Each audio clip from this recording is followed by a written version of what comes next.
6টা লক্ষণ আলামত রয়েছে, যে আলামতগুলো যখন শুরু হবে মানুষ তখনও বুঝবে না যে সে মারা যাচ্ছে, মারা যাবে একটু পরে। কিন্তু এই আলামতগুলো যখন চলবে, শুরু হয়ে যাবে, দেখা দেবে, নির্ঘাত আপনার মৃত্যু হয়ে যাবে। আল্লাহু আকবার বলেন। এটা আমার কথা না, আল্লাহ সুবহানাহু ওয়া তাআলার কথা। প্রথম যে লক্ষণ বা আলামতটা, যেদিন আপনার মৃত্যু ঘটবে এই দিনটাকে বলা হয় ইয়াউমুল মাউত, মানে মৃত্যুর দিন। এদিন আপনি জানেন না যে কোন দিন আসবে, এদিন আপনি জানেন না যে কোন সময়, কোন মুহূর্তটা, সেই সময়টা, কোন দিনটা, কোন মুহূর্তটা। এতে কি রোজার ঈদের আগে হবে, রোজার ঈদের পরে হবে, কোরবানি ঈদের আগে না পরে, বৈশাখ মাসে না জ্যৈষ্ঠ মাসে, জানেন একমাত্র কে? আল্লাহ তাআলা সেজন্য বলেছেন ইদা জা আজালুহুম লা ইস্তাখিরুনা সাহ ওয়া লা ইস্তাকদিমুন। যেদিন সময় চলে আসবে এক মুহূর্ত বাড়ানো হবে না, কমানো হবে না, নির্ধারিত সময় আপনাকে দুনিয়া থেকে বিদায় নিয়ে চলে যেতে হবে। প্রিয় ভাইরা আমার, যেদিন আপনার মৃত্যু আসবে, আপনি বুঝতে পারুন আর না পারুন, আপনার রূহটা কিন্তু ঠিকই কিছু না কিছু বুঝতে পারে। যেমন আল্লাহ সুবহানাহু ওয়া তাআলা পবিত্র কুরআনুল কারীমের মধ্যে কি বলছেন একটু খেয়াল করেন। আমার আল্লাহ রাব্বুল আলামিন বলছেন ওয়াত্তাকু ইয়াওমান তুরজাউনা ফীহি ইলাল্লাহ সুম্মা তুওয়াফা কুল্লু নাফসিন মা কাসাবাত ওয়া হুম লা ইউযলামুন।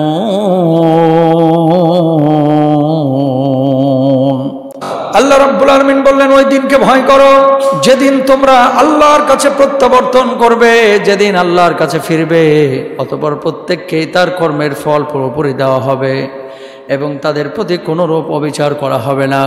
বন্ধুরা আমার, যেই দিন মানুষ দুনিয়া থেকে বিদায় নিয়ে চলে যাবে, মানুষ বুঝতে পারে না যে আজকে তার মওত হয়ে যাবে, কিন্তু রূহের মধ্যে একটা অস্থিরতা কাজ করে। অস্থিরতা কেমন যেন একটু অন্যরকম মনে হবে, চাপা অনুভব তার ভেতরে অনুভূত হবে, পেরেশানি কাজ করবে। কারণ যেদিন দুনিয়া থেকে সে বিদায় নেবে, দুনিয়ার জীবনের অধ্যায়ের সেদিন পরিসমাপ্তি ঘটবে, ঠিক কিনা? যেদিন আল্লাহ রাব্বুল আলামিন আপনাকে দুনিয়া থেকে বিদায় করবেন, সেদিন আসমান থেকে ফেরেশতা নামবে। ফেরেশতা মানুষ যখন মুমূর্ষু অবস্থায় পতিত হবে, আল্লাহ রাব্বুল আলামিন যখন দুনিয়া থেকে তাকে নিয়ে যাবেন, মানুষজন ওই ফেরেশতাদেরকে দেখতে পাবে, কিন্তু তখনও বুঝবে না এই ফেরেশতারা কেন তার কাছে এসেছে, রূহ কবজ করার জন্য নাকি দুনিয়ার অন্য কোনো কাজ করার জন্য। সেদিন মানুষ তখনও বুঝতে পারবে না। বলুন আল্লাহু আকবার। এক নম্বর ইয়াউমুল মাউত, যেদিন মৃত্যুর দিবস আসবে, সেদিন ফেরেশতারা যে আসমান থেকে নামবে আপনার কাছে আসবে, আপনি দেখবেন যে ফেরেশতা আমার কাছে এসেছে, কিন্তু আপনি বুঝতে পারবেন না যে কেন আমার কাছে আসলো। তখনও আপনি জানবেন না যে আমার মৃত্যুর দিনটা আজকের দিন। আল্লাহু আকবার। তাহলে এক নম্বর লক্ষণ কি? আকাশ থেকে ফেরেশতা নামবে। কি নামবে? ফেরেশতা নামবে। যেদিন আপনি মারা যাবেন সেই দিন পেরেশানি কাজ করবে, সেই দিন অস্থিরতা কাজ করবে, এবং মুমিনরা অনেক আগেই বুঝতে পারে।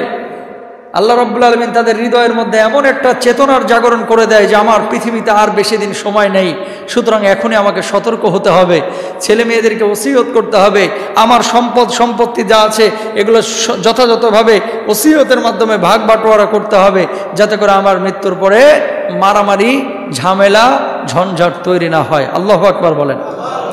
এটা গেল এক নম্বর। দুই নম্বর চিহ্ন, মানুষের যখন রূহ কবজ করা হয়, মানুষের পায়ের পাতা থেকে শুরু হয় কার্যক্রম। পায়ের পাতা থেকে যখন রূহটাকে চাপ দেওয়া হয়, তখন পায়ের গোছায় আসে, হাঁটুর উপরে আসে, কোমরের মধ্যে আসে, বুকের উপরে আসে, সর্বশেষ আপনার বুকের দুই পাশে যে বড় হাড্ডি রয়েছে, লম্বা হাড্ডি, এই হাড্ডি পর্যন্ত আপনার ভেতরে চাপ অনুভূত হবে, আপনার রূহটা ছটফট ছটফট করবে। এই দুই নম্বর আলামত যখন শুরু হবে, আপনি বুঝে নেবেন আপনার আর হায়াত নাই, দুনিয়া থেকে বিদায় নিয়ে আপনার আল্লাহর কাছে চলে যেতে হবে। বলুন আল্লাহু আকবার। দুই নম্বর সিমটম। কিন্তু মজার বিষয় কি জানেন? দুঃখের বিষয়, বিষয়টি তিতা মনে হলো, বাস্তবতা এটাই, যখন আপনার ভিতর পেরেশানি কাজ করবে, তখনও আপনি জানেন না যে আপনার মৃত্যু একটু পরেই ঘটবে। আপনি বিপদে পড়েন না? এই পেট ব্যথা করে না, আপনার বুক ব্যথা করে না? যখন বুক ব্যথা করে, পেট ব্যথা করে, মনে হয় যেন মরে যাচ্ছি, কিন্তু মানুষ জানে যে হসপিটালে গেলে হয়তো আমি সুস্থ হয়ে যাব। মরে যাচ্ছি মনে হচ্ছে, কিন্তু মরে যাব এটা 100% না। মনে হচ্ছে যে মরে যাচ্ছি, কিন্তু আপনার মনে আবার অন্যদিকে সায় দিচ্ছে যে হসপিটালে যা, তাহলে সুস্থ হয়ে যাবে, ডাক্তারের কাছে যা, মেডিসিন নে, তাহলে তুই ঠিক হয়ে যাবে। এরকম একটা চেতনা কাজ করে। ঠিক মানুষ যখন মারা যাবে, যখন রূহটা কবুজের প্রক্রিয়া শুরু হবে, মানুষ তখনও মনে করবে যে পৃথিবীতে অন্য আমার তো অনেক রোগ বালাই ছিল, হয়তোবা এটাও একটা রোগ, একটু পরে হয়তোবা আমি ভালো হয়ে যাব। কিন্তু মানুষ বুঝবে না যে একটু পরে তার জীবনের বিনাশটা হয়ে যাবে। বলুন আল্লাহু আকবার। দেখেন কি মারাত্মক জিনিস। আপনার রূহ কবুজের পালা, পায়ের পাতা থেকে আরোহণ করে গোসা, হাঁটু, পেট, নাভি, বুকের ওপর হয়ে মানব দেহের তারাক্কি, এই যে এপাশ থেকে এপাশের যে হাড্ডিটা, এই পর্যন্ত গিয়ে আপনার রূহটা থেমে যাবে। এই পর্যন্ত গিয়ে আপনার রূহ কবজের কার্যক্রম তখন শেষ হবে। আচ্ছা, যখন আপনার পা, রূহটা যখন পায়ের ওপর থেকে চলে যাবে, পাটা কি হয়ে যাবে? অবশ হয়ে যাবে, অবশ হয়ে যাবে। হাতের ওপর থেকে যখন চলে যাবে, হাতটা অবশ হয়ে যাবে, আপনি আর নাড়াচাড়া করতে পারবেন না। মানুষ তখনও মনে করবে পা আমার অবশ হয়েছে, হাত আমার অবশ হয়েছে, কি হয়েছে? আমার বুকের ভিতরে তো রূহটা আছে, হয়তো বা আমি বেঁচে যাব। কিন্তু মানুষ তখনও বুঝবে না। হ্যাঁ, তারপরে তৃতীয় ধাপ শুরু হবে। দেখেন আল্লাহ তাআলা কি বলছেন। এই ধাপের নাম হচ্ছে তারাকি। পবিত্র কুরআনুল কারীম সূরা কিয়ামার 26 থেকে 29 নম্বর আয়াতের মধ্যে আল্লাহ রাব্বুল আলামিন বলছেন, আমার আল্লাহ রাব্বুল আলামিন বলছেন, কাল্লা ইযা বালাগাতিত তারাকি ওয়া কিলা মান রাক ওয়া যাল্লা আন্নাহুল ফিরাক ওয়ালতাফাতিস সাকু বিস-সাক। আল্লাহু আকবার বলেন। কে ঝাড়বে? অর্থাৎ আত্মীয় স্বজনদের কেউ কেউ বলবে ডাক্তার ডাকি, অন্যজন বলবে ইমার্জেন্সিতে কল করি, আবার কেউ বলবে কোরআন পড়ে ফু দেই। এই পরিস্থিতিতে মানুষ জীবনে ফিরে আসার আশা করতে থাকবে। সে বিশ্বাসই করতে চাইবে না যে তার রূহটা আজকে বের হয়ে যাচ্ছে। সে মনে করবে বিদায়ের ক্ষণ এসে গেছে, অর্থাৎ সে এখনো মৃত্যুর বিষয়ে নিশ্চিত নয়, সে বাঁচার চেষ্টা করতে থাকবে। আল্লাহ রাব্বুল আলামিন বলছেন, ওয়ালতাফাতিস সাকু বিস-সাক, পায়ের গোছা অন্য গোছার সঙ্গে জড়িয়ে যাবে। মৃত্যুর বিষয় এখন সে চূড়ান্ত অনুভব করতে পারবে। রূহ গোছাদয় থেকে বের হয়ে গেছে, আর সে পা নাড়াতে পারবে না। এবং রূহ থেকে দেহ, যখন রূহ দেহ থেকে বের হয়ে তারাকিতে পৌঁছে গেছে, অর্থাৎ গলা পর্যন্ত পৌঁছে গেছে, এবার মানুষ বুঝতে পারবে কিছু একটা হয়েছে, হয়তোবা আমি আর বাঁচতে পারবো না। আল্লাহু আকবার। ওই দুনিয়ার মুসলমান, যখন আপনার রূহটাকে মালাকুল মউত এভাবে থাবা মেরে বের করবে, আপনি প্রথমে বুঝতে পারবেন না। বুঝতে পারবেন কখন? যখন একটার পর একটা অঙ্গ যখন অবশ হয়ে যাচ্ছে, ভেতরে পরিবর্তন যখন তৈরি হয়ে যাচ্ছে, মানুষ মনে করবে, আপনিও মনে করবে যে স্বাভাবিক অসুস্থতায় মনে হয় আপনার, হসপিটালে নিলেই মনে হয় সুস্থ হয়ে যাবেন, আইসিইউতে ঢুকাইলেই মনে হয় ভালো হয়ে যাবেন, এমার্জেন্সি ওই ডাক্তারের কাছে নিয়ে গেলেই হয়তো বা ভালো হয়ে যাবেন। অন্যান্য রোগের মতো মনে হবে। যখন দেখবে যে একটার পর একটা অঙ্গের সঙ্গে রূহের বিচ্ছেদ ঘটছে, তখন মানুষ এবার বুঝতে পারবে তৃতীয় ধাপে এসে যে হাই হাই, আমার তো সব কিছু বিকল হয়ে যাচ্ছে, মনে হয় আমার শেষ সময়, আজকের সময় মালাকুল মউত চলে এসেছে। বলুন আল্লাহু আকবার। কাল্লা ইযা বালাগাতিত তারাকি, কখনো না, যখন প্রাণ কণ্ঠগত হবে। এখন প্রাণটা কোথায় চলে এসেছে? কণ্ঠের কাছে। কণ্ঠ কোনটায়? গলাটা না? এই কণ্ঠের নিচ পর্যন্ত যখন আপনার প্রাণটা চলে আসবে, আল্লাহ সুবহানাহু ওয়া তাআলা এবার চতুর্থ ধাপ ঘটাবেন। এই চতুর্থ ধাপ কি? এই ধাপের নাম হচ্ছে হলকুম। এই ধাপের নাম কি? আল্লাহ রাব্বুল আলামিন বলছেন, ফালাউলা ইযা বালাগাতিল হুলকুম ওয়া আনতুম হিনাইযিন তানজুরুন ওয়া নাহনু আকরাবু ইলাইহি মিনকুম ওয়ালাকিন লা তুবসিরুন। বলুন আল্লাহু আকবার।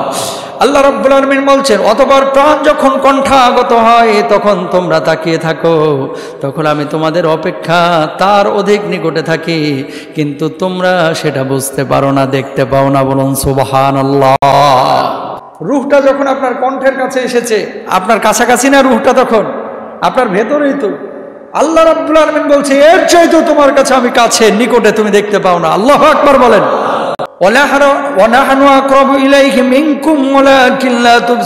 আমি তোমাদের অপেক্ষা তার অধিক নিকটতর, কিন্তু তোমরা দেখতে পাও না। মানুষের রূহ কবজের সময়টা জীবনের সবচাইতে কঠিন মুহূর্ত, কেননা তখন সে আল্লাহর সকল প্রতিশ্রুতি ও ভীতি দেখতে পায়।